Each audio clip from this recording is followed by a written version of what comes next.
Hello everyone, welcome back to Take It Simple. In today's tutorial episode, I'm going to show you how to log into iCloud.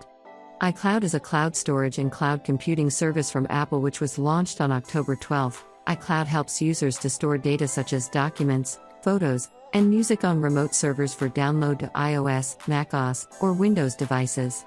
To share and send data to other users and to manage their Apple devices, if lost or stolen. Now to log into iCloud, go to your web browser and then type in www.icloud.com.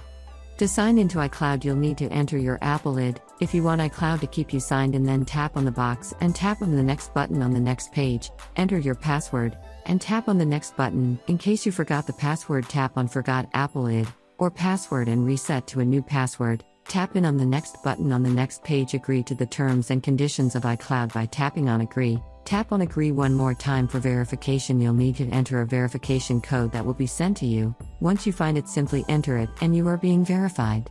Tap on iCloud Drive and you'll be able to see your iCloud Drive list over here, and that is how you can log into iCloud account. I hope you found the video useful. If you did, go ahead and give it a thumbs up. Feel free to comment down below in the comment box if you have a question or feedback. I'll be back soon with more tutorial episodes again. Thank you for watching.